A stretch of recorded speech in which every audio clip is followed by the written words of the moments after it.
Hey guys, this is Landon Day over at Daydream Photography, working with SPI today, and I wanted to show you a trick using a couple of embellishment tools. One's going to be an edge, one's going to be a brush, and using them in ways that you may not have thought of before. Sometimes you're not going to put an image in a book, sometimes you're not going to uh, put it in a composite or a collage. It just needs to be an image. And this is a beautiful image by my friend Rick Farrow here. And I think this is a standalone, perfectly fine example of one that would just be a timeless portrait that doesn't need anything done to it. But for the sake of me teaching you something, I want to show you what you could do to it if you wanted to. So what we're going to do is I'm going to show you a trick using this clipping mask that is created for you and this image and show you a unique look that doesn't take a whole lot of time or effort to do, that may help separate you from the others around you that are also doing similar portraits. So what I'm going to do is I'm just going to undock this and I'm going to drag it over into this portrait. Now it's over here in layers, so I'm just going to drag it from the clipping layer itself. And it's pretty close to the right size already. Command T though, we're just going to go ahead and fill this up. I don't have to hold shift because I don't really care if it's distorted. It's an edge and it doesn't really matter a whole lot. So something like that was going to get me pretty close. Now where the trick is that you may not have thought of before is I'm going to double click on my background layer and that changes it to layer 0 for me. I'm not going to take the time to rename it because we're making a finished product and about 3 layers here. And what we're going to do is we're going to make a copy of that layer, and then we're going to drag this clipping layer in between the two. And right now that has done nothing but covered up this the clipping mask.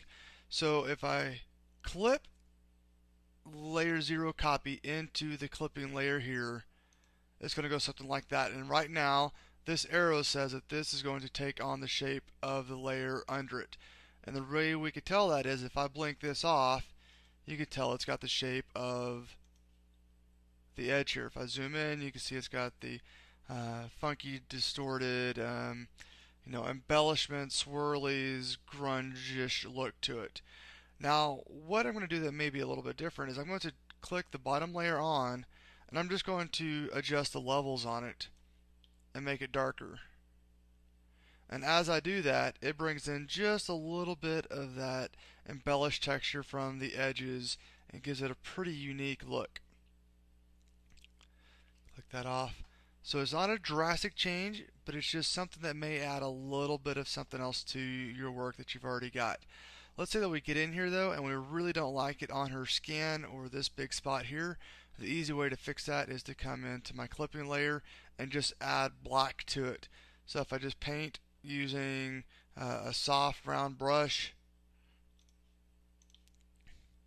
and paint black on, is going to remove that. Right now I think it's set on about 70% for the opacity. You can make that as hard as soft as you want. I like working a little soft most of the time so I don't have any really hard edges. I'm also not going to sit here and click on one spot without moving my brush because I don't want to leave a real defined hard edge that makes it look like we did that. So there's the finished image. Let me see if I can bring back this image originally here. We're just going to unclip this. That's what it looked like when we started. And that's what it looked like with just adding that clipping mask and duplicating the layer. If you ask me, I think it's pretty neat. So I want to show you one more trick. Instead of using a clipping mask this time, we're going to use a brush that is also included with this embellishment set from SPI. So if you've already got your brushes selected, which is B on your shortcut on your keyboard, or you can come up here to click on brush and click on your brushes. But if you click B and right click, it's going to bring up your brush menu for you. Just kind of a quick shortcut here for you. Come down here to the bottom.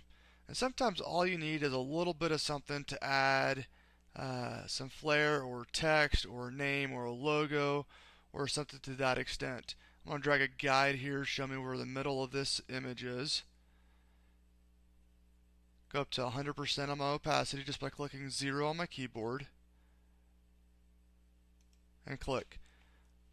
And while it's not much, we could put a logo in there, we could put a name, a date, etc. in there, and all this was a brush that's created to be just an embellishment, something to give it just a simple, easy flair to your image, especially for putting it on social media, or save the date, or thank you cards, stuff to that extent. So hopefully you picked up a trick or two out of this quick video. As always, my name is Landon, Landon. So feel free to email me at landon@daydreamphotography.net if I can help you out. Have a great night. Bye.